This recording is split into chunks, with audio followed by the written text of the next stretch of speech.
déesse. Bienvenue à toi, déesse en quête de douceur et de sérénité.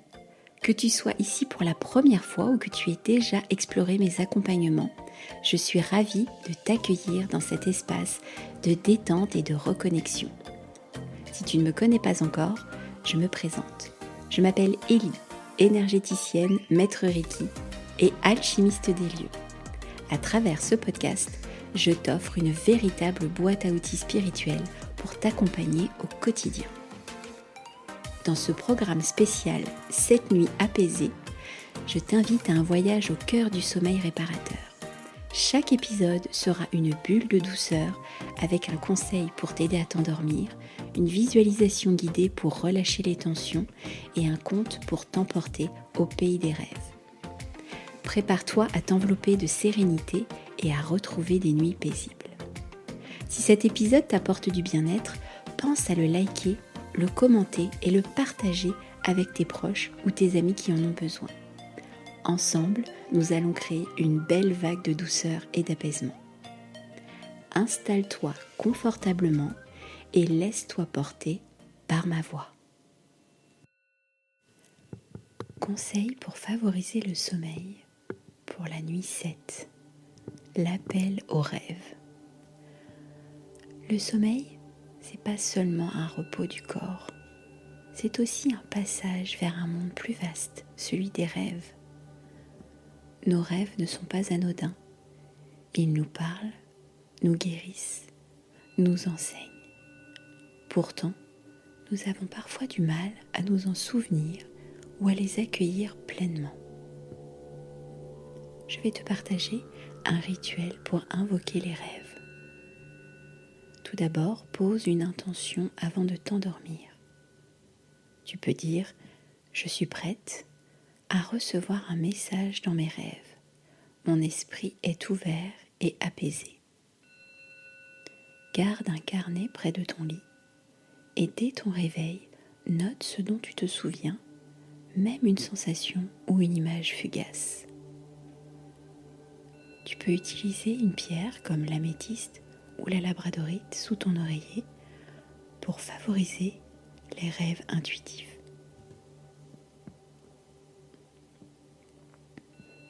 Respire profondément en visualisant une porte dorée s'ouvrant devant toi, te guidant vers un espace où ton âme voyage en toute sécurité. Les rêves sont des messagers du subconscient. Fais-leur confiance et ils t'emmèneront là où ton cœur a besoin d'aller. En attendant, nous allons commencer la relaxation guidée pour t'emmener à la porte des songes. Ferme les yeux, inspire profondément et expire lentement.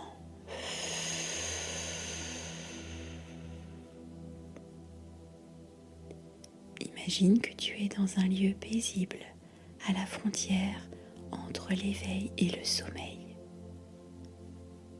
Devant toi se dresse une porte dorée, légèrement entr'ouverte, laissant filtrer une lumière douce et scintillante. Cette porte est celle de tes rêves.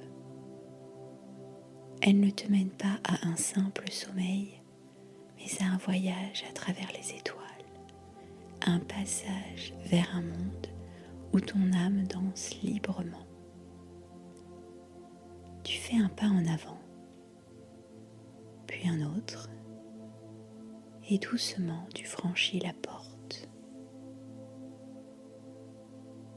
Tout autour de toi, l'espace est infini et bienveillant. Tu flottes dans un ciel où des constellations dessinent des chemins oubliés, où des nuages de lumière t'enveloppent dans une étreinte chaleureuse. Tu te sens légère, détendue, comme si ton corps s'effaçait doucement pour laisser place à une sensation de liberté totale.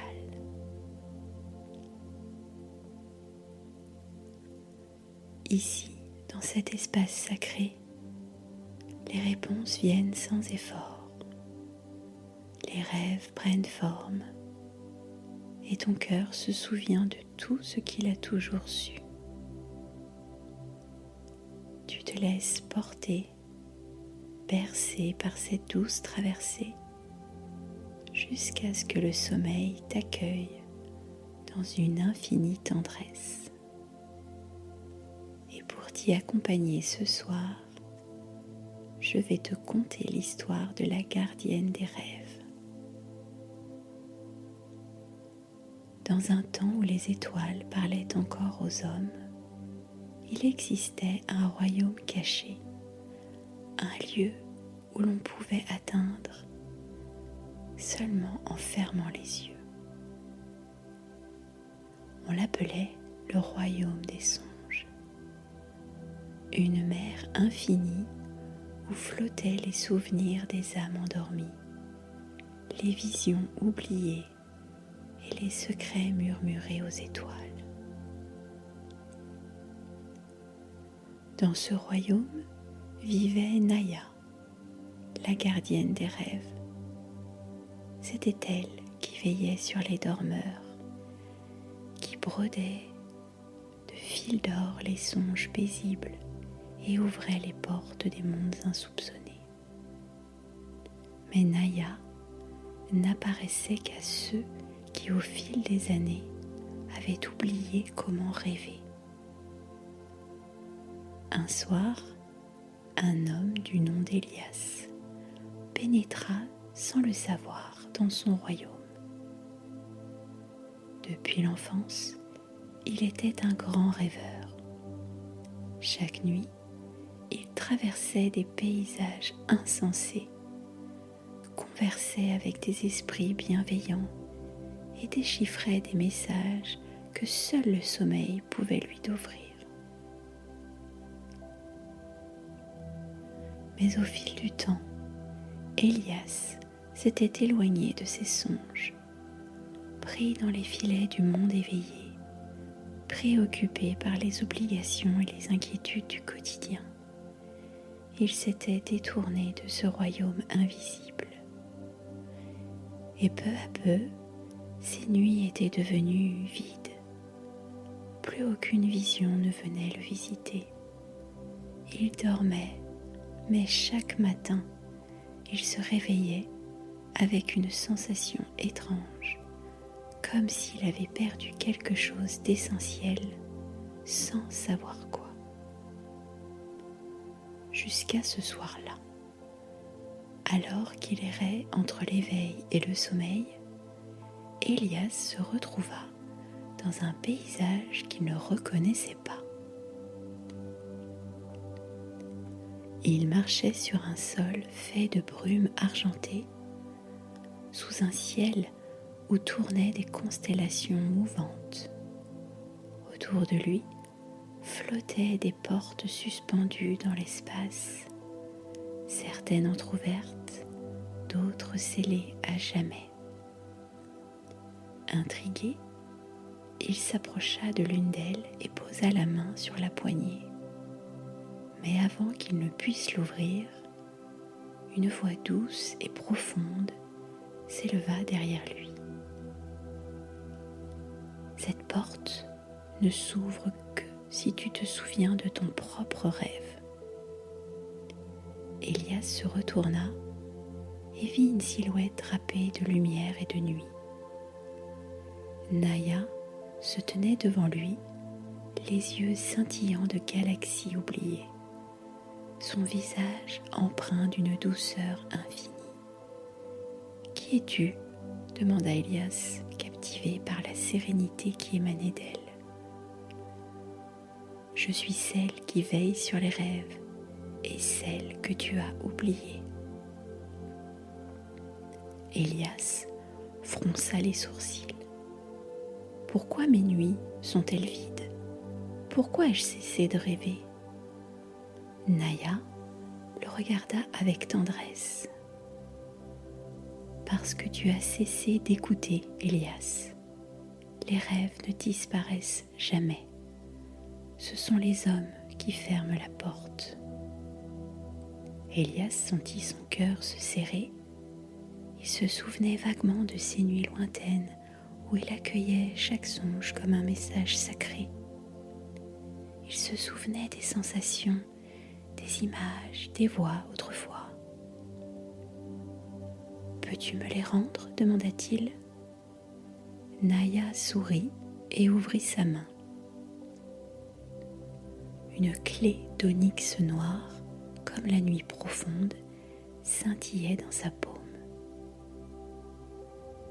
Chaque rêve est une porte, et cette clé est la tienne.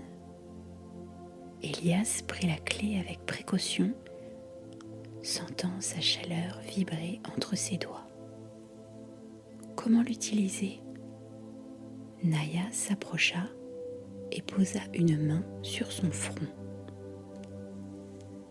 Chaque nuit avant de t'endormir, pose une question au silence. Que vas-tu me montrer ? Ouvre ton cœur, abandonne tes doutes, et les portes de tes songes s'ouvriront à nouveau. À ces mots, une brise légère s'éleva, et la gardienne s'effaça doucement dans l'éther, ne laissant derrière elle qu'un chuchotement à peine perceptible. Rêve, Elias, et souviens-toi. Le vent tourna, les constellations s'illuminèrent et soudain tout s'effaça. Elias ouvrit les yeux dans l'obscurité de sa chambre. Son cœur battait lentement, mais une étrange sérénité l'envahissait. Se souvenait-il d'avoir rêvé ? Pas encore. Mais sur sa table de chevet à côté de lui, une clé noire reposait, brillante sous la lumière pâle de la lune. Il tendit la main et la prit entre ses doigts. Et ce soir-là, avant de refermer les paupières, il murmura doucement : « Que veux-tu me montrer ?»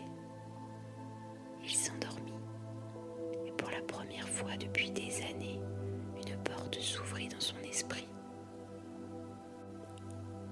Depuis cette nuit, on raconte que lorsque l'on se